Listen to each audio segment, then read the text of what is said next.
చల్లని వేళ, సాయంత్రం వేళ చల్లగాలి వీస్తుందండి. ఈరోజు ఎందుకో వాతావరణం అయితే చాలా కూల్‌గా ఉందన్నమాట. అయితే నాకు లెమన్ టీ తాగాలనిపించిందండి. ఎందుకో తెలీదు లెమన్ టీ తాగుదాం అనిపించింది. అయితే అన్నీ ఉన్నాయి కదా! ఎలాగా నేను కుండీలో వేసిన పుదీనా కూడా ఉందన్నమాట. చూసానింకా లెమన్ టీ చేసేద్దామని రెడీ అయితే అయిపోయానండి. ఆ లెమన్ టీకి కావాల్సినవి పుదీనా, నిమ్మకాయి అలాగే తేనె కదండీ! అవైతే ఉన్నాయి కదా అని చెప్పి నేను లెమన్ టీకి రెడీ అయ్యాననమాట. అలాగే 4, 5 ఆకులు తీసుకున్నాను.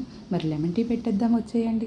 అలాగే మనకొక్కరికే కదా! నాకొక్కదానికే కాబట్టి ఒక గ్లాస్ వాటర్ అయితే తీసుకున్నాననమాట.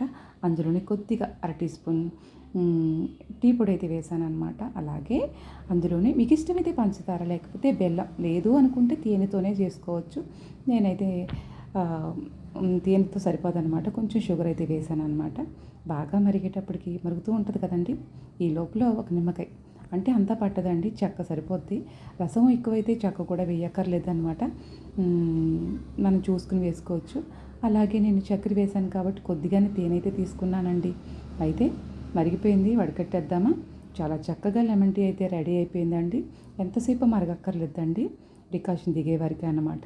మరి స్ట్రాంగ్ అయిన కమ్మని పుల్లని తీయని లెమన్ టీ మీకోసం నా కోసం ఫ్రెండ్స్.